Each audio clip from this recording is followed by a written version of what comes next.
Good morning sa tanan nila sabta sa atong online morning devotion nga ngayon matag sayo sa buntag o pasalamatan nato ang Ginoo tungod kay gipugkawtan niya no nya ipabuka pa niya nga atong mga mata nya giniibutan niya nga mubangon aron makahimo ni morning devotion kay nagpabilin pa ang atong motto nga seek first the kingdom of God and His righteousness, and everything shall be added unto us. Come on, let's start the day right by worshiping our God. Amen.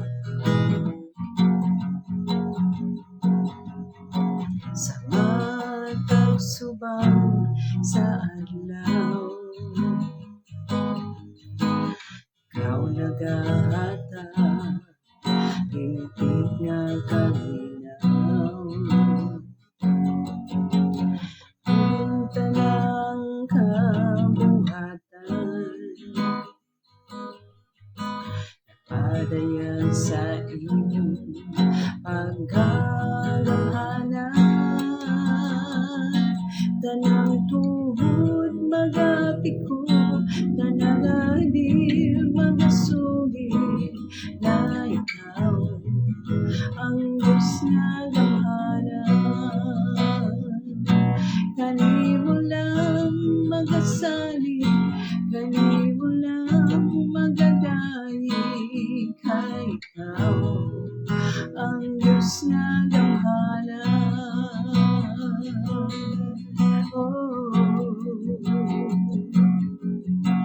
Sa matag subang sa adlaw,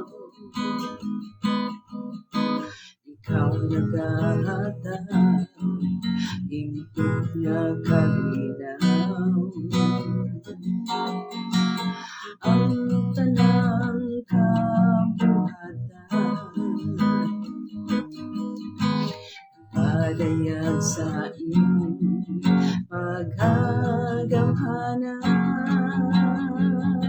tanang tuhod magapiko, tanang abil magasugid, na ikaw ang Diyos nga gamhanan.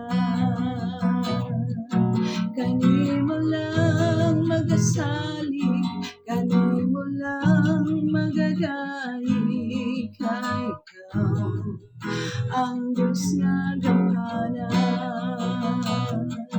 Tanang tuhod magapiko, tanang abil magasugid, na ikaw ang Diyos nga gamhanan. Kanimo lang magasalig, kanimo lang magadaig, kay ikaw ang Diyos nga gamhanan.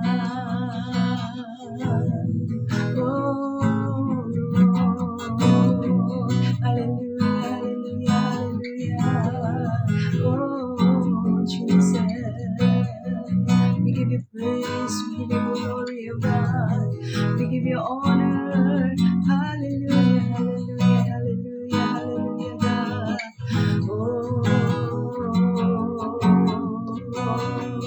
Hallelujah, Lord. Tanang tuhod magapiko, tanang abil magasugid, na ikaw ang Diyos nga gamhanan. Kanimo lang magasalig, kanimo lang magadaig, kay ikaw ang Diyos nga gamhanan. Tanang tuhod magapiko, tanang abil magasugid, na ikaw ang Diyos nga gamhanan. Tanang tuhod magapiko, tanang abil magasugid, na ikaw ang Diyos nga gamhanan. Kanimo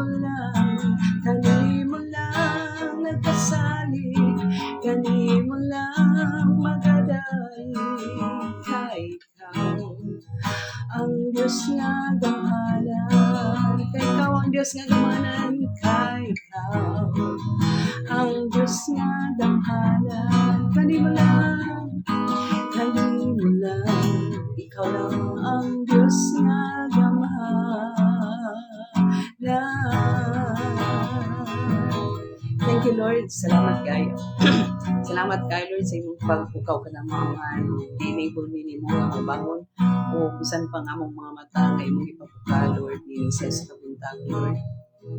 Thank you kayo sa assurance nga ning adlaw malampuson kami sa among endeavor, malampuson kami sa among pagkinabuhi tungod kay naa kang provider sa tanang butang nga gikinahanglan namo, Lord, aron lamang kami ma-sustain, O God. Thank you kayo, Lord, sa pas kalidad malinaw nga katulong nga imong i-provide, Ginoo, tibok gabi, O God, o bisan pa nila yung matang mga adlaw nga Thursday nga imong usab gidugang na kanamo anghan nga magamit ang sa pagkinabuhi Kristohan. Thank you kaayo, Lord. Bisan pa man, O Lord, sa grasya nga madagayaon kaayo, Lord. Laygon ka, Lord, sa walay katapusan naman, dawata ang among mga pagpasalamat, Lord, mga pagdahay, mga paghimaya, O God, din sa kabuntagon, pinaagi, sa gamahanan, nga ngalan ni Ginoo Kristo nga among Ginoo manluluwas. Amen.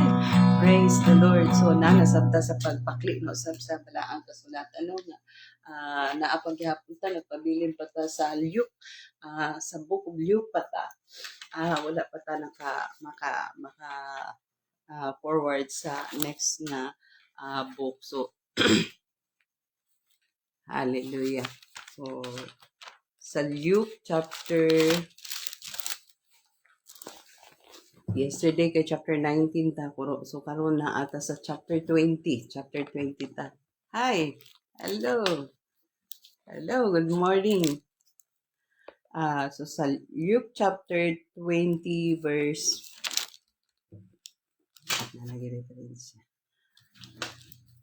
chapter 18 ta. So actually it talks about the parable of the wicked tenants, katong mga walay puangod nga mga sa tenant, mga piniyanan excuse me, mga piniyalan, mga saop, no, mga saop, lay mga puangod nga mga saop, tungod kay ang parable diri nagisgot sa usa ka dato, no, sa usa ka dato nga milangyaw sa laing lugar, unya dayon gipaatiman, no, gipasaupan ang iyang luag ayo nga yuta. Sa panahon nga nibalik na siya gikan sa halayong dapit, no, ting harvest na ang niya, nagpadala siya mga tao dito sa mao nga kaning kaparasan niya para mag-harvest na, no, pero kanang giabog sa mga saop, gipapauli, gidapatan pagyud, no, gikulata, mao gyapon nahitabo sa ikaduha nga gipadala dito sa mao nga kaning dato, sa mao nga amo tagiya sa yuta, tagiya sa kaparasan. So sa ikaduha nga gayon mao gihapon gibunog nya, gilabay unya, naguna-una dayon ang tagiya, no, nga insya nga akong anak nga lang, pinalangga na akong anak, no, pinalangga na akong anak ang ako ipadala dito kay basig mo respeto sila, basig tahuron nila, no, ang akong anak. Pero mao gihapon ilang gipatay ang anak sa ilang amo, kay dili lagi nila gusto nila ilugon, gusto nila angkunon ang mao nga kaparasan, mao nga yuta, no, mao nga mga tanom sa yuta. So unsa may expected nga reaction gyud sa mao nga tag-iya, adtuon gyud niya ang vineyard niya, dayon ang mga saop dito pamatyon niya kay grabe na siya kasuko kay sa tanan sa gipanghimo sa iyang mga saop. Dayon pamatyon niya unya, dayon namita siya glain nga pasawpan niya, nga namita siya glaing tawo nga moy himuon niyang saop sa mao niya nga vineyard. So inana ang parable diri, no, nga gihisgutan diri. And pag-abot din na sa 18, Ingon din na everyone who falls on that stone will be broken to pieces, and when it falls on anyone, it will crush him. Actually, kung atong tan-awon sa kanang spiritual aspect, mao biya ni ang nahitabo karon no nga ang kalibutan is like a vineyard, no? Nga kaning nagapadala si Lord og kanagapadala si Lord og mga tao nga kanang magkuana kanang kuwaon na niya ang iyang share sa harvest, no? Pero dili katagad-tagaron sa mga tao, no? Dili katagad-taron sa mga tao, especially katong mga tao nga gi-steward niya. Sa unang panahon, kabalo gyud ta nga piniling katawan gyud ang Israel, no?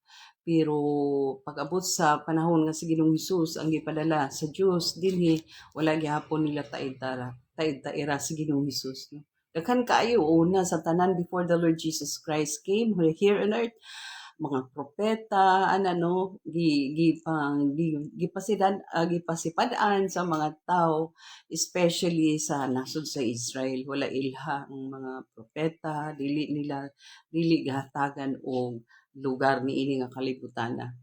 To think nga chosen nation baya ang Israel until finally gipadala gyud sa Dios Amahan si Ginoong Hesus. Pero wala gihapon nila gidihar gihapon nila si Ginoong Hesus, no? To the extent nga gipatay, gilansang sa krus, no, si Ginoong Hesus, no? So ang moral lesson nga makita nato ba nga dili gyud ang tao dili dapat nga i-reject si Ginoong Hesus, no, nga dili siya dawaton sulod sa atong kasing-kasing kay gipadala man siya sa Dios Amahan. Finally, no, man ang final nga gipadala sa Dios Amahan, ang final nga ang ultimate nga solusyon, no, aron nga makuan gyud kana bitang maluwas ang kalibutan, ma-harvest ang souls ma-harvest ang souls is Jesus Christ, si Ginoong Hesus gyud. Though gipatay siya, but ang will sa Dios Amahan, ang will sa Ginoo shall prevail. And even to the point nga moabot ang panahon, no, kay siyempre masuko gyud ang Dios, no, masuko ang Dios sa pagpanamastamas sa mga tao niini nga kalibutan, no, sa kang Ginoong Hesus nga to the extent nga gi-reject pa si Ginoong Hesus, no. Dako kaayo, delikado kaayo sa nga tanan ang mahitabo sa hunahan, because God is going to judge, no, to judge the people nga gapanamastamas kang Ginoong Hesus, to judge the people who reject the Lord Jesus Christ, because karong panahon na daghan gyud ka reject kang Ginoong Hesus nga.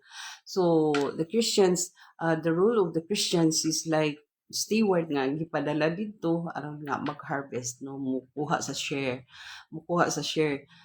No, so in spiritual aspect ingon ana siya, but daghan kaayo mga tao nga mo reject gyud kang Ginoong Hesus, dili mo tuo kang Ginoong Hesus.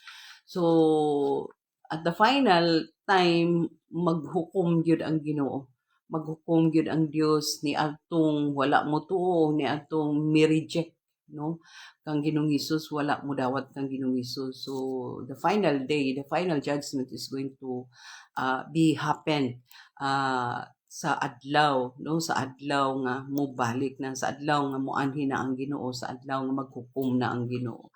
So mo ni siya ang pasabot diri sa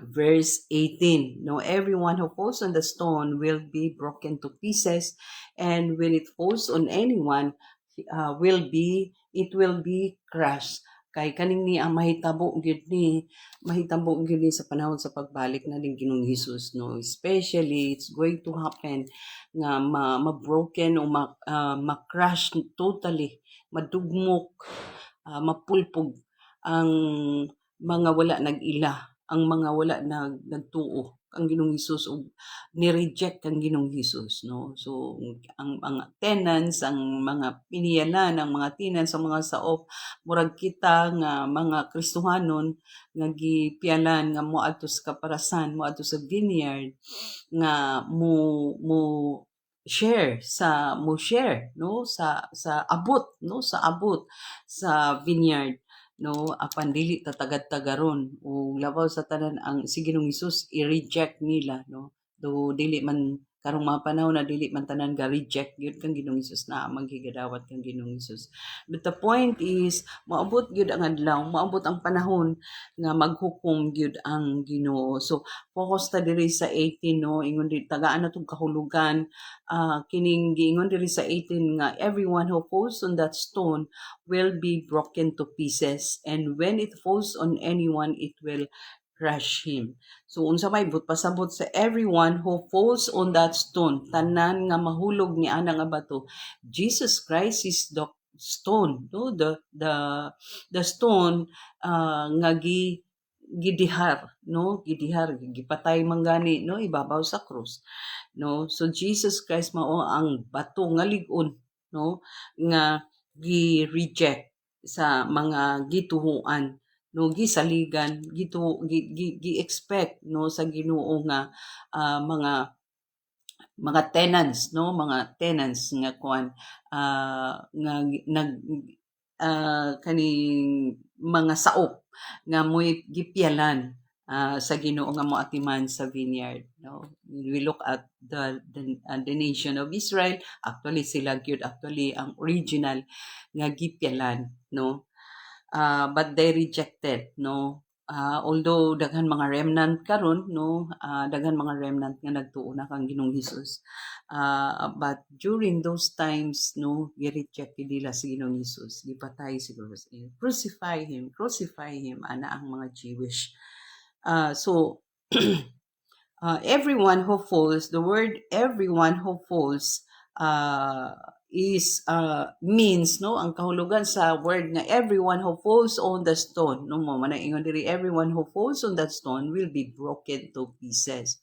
So meaning ang tanan nga mahulog ni ana nga bato ma-broken into pieces. So it means anyone who rejects Jesus as the Messiah no will be broken to pieces. Ang tanan nga mag-reject kang Ginoong Hesus isip man luluwas, isip Messiah, will be broken into pieces. So wala gyud remedy mga igsoon, wala gyud remedy sa mga tawo nga ga-reject kang Ginoong Hesus, no? Walay remedial, walay remedial kay they're going to be broken into pieces. So everyone who falls, the word everyone who falls means everyone who rejects the Lord Jesus Christ as the Messiah.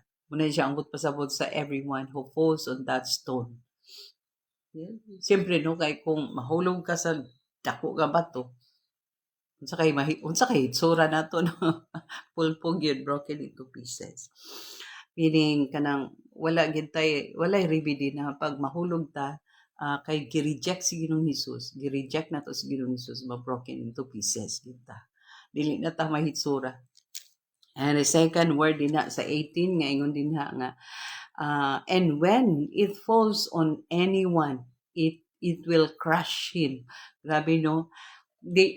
Two things ra gyud, it's either mahulog ta ni anang dako nga bato or kita ang mahulugan ni anang dako nga bato. So kung mahulog ta ni anang dako nga bato ma-broken into pieces ta, pero kung mahulugan pud ta ni anang bato makrush gyud ta dugmok no madang mo na ibot pasabot dinhi everyone who falls on that stone will be broken to pieces and when it falls on anyone it will crush him.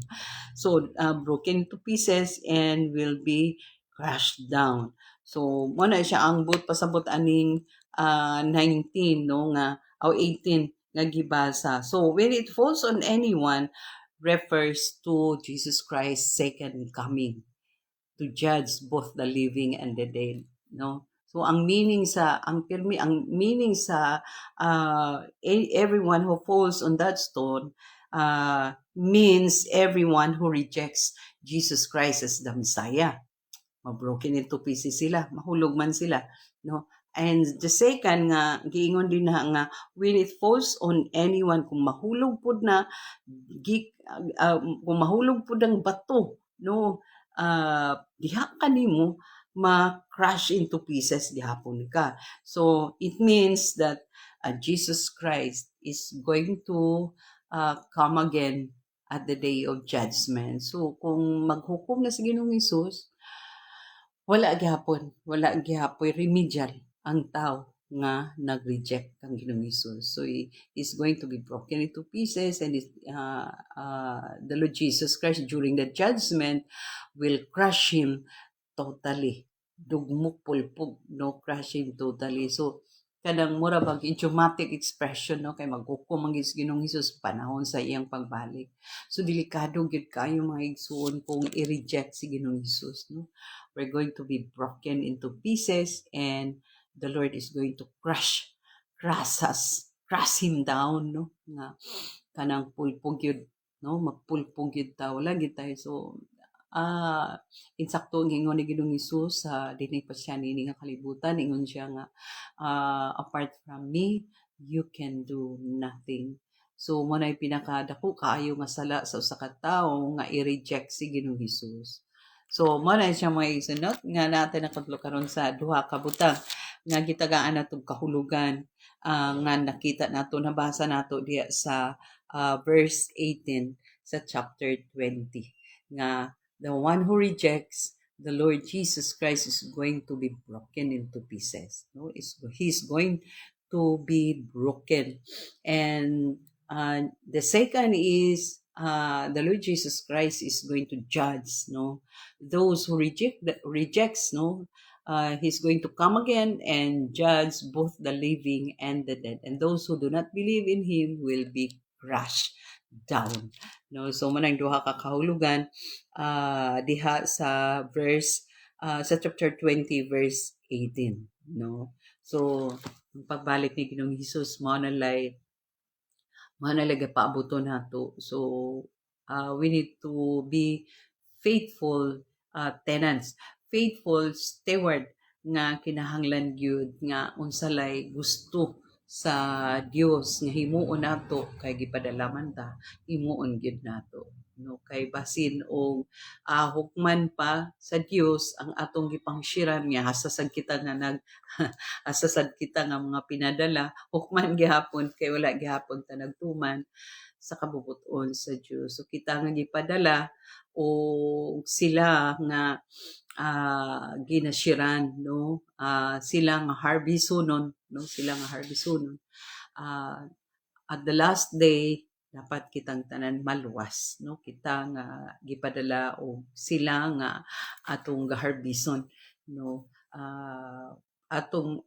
magpatinudaanon gid ta kay aron pag-abot sa panahon we will not be crushed down and we will not be broken into pieces nga wala na remedy, no, wala na remedy kay mao na lang ng usa ka butang nga gapaabuton sa tao that the second coming of Jesus Christ is soon, no, kaning to happen, and God is going to judge us, no. So amen, natin na tayo kutlo karon medyo taas-taas, no, pero mag-ampot ta labing balaan gamhanan.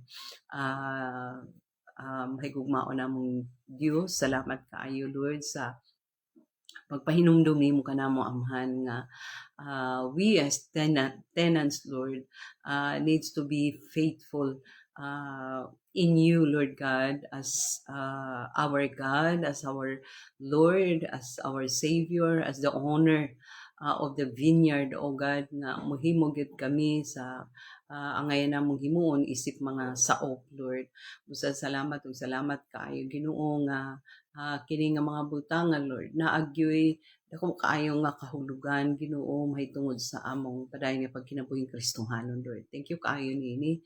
Bisan pa naga-pray sab kami karon, Lord, sa mga kaigsuonan nga manarbaho sa opisina nga imo silang kaluyan Ginoo, tambangan nga hagkapra gaan ra ang ilang pagdumala sa ilang trabaho. Salamat kaayo niana bisan pa sa mga kaigsuonan nga mga estudyante usab strong comprehension, masabtan ang mga leksyon, makapasar sa exam, tagpo ang ilang mga balayronon sa school. Thank you kaayo niana, Lord. Mga kaigsuonan usab namo nga mga teacher, salamat usab kaayo Ginoo, Lord, sa wisdom, knowledge nga imo i-pour out kanila nga magamit nila sa pag-manage sa ilang mga students, sa ilang mga pupils, Ginoo. Salamat kaayo ni ana. Bisan pa sa mga kaigsuunan nga naay mga online nga trabaho, Lord. Thank you kaayo, Ginoo, nga imo sab silang tabangan, Ginoo, nga wholesome ang ilang trabaho diya sa online, Ginoo, makaya nila ang mga lisod o bugat nga trabaho nga isangon kanila diya sa online. Bisan pa man mga kaigsuunan namo nga naay mga negosyo, Ginoo, Lord, ikaw sa mga tabang nga maasinso sila, Lord. Ug tudloi sila sa pag-honor kanunay kanimo, Lord, sa ilang mga first fruits, Lord, to honor you in their first fruit, Lord, aron Ginoo. Mudagaya, Ginoo, ang panalangin o aron nga moasinso mo prosper ang ilang business. Salamat ug salamat kaayo niining tanan. Dalaygon ka gid, Lord. Salamat sa imong padayon pakiguban kanamo.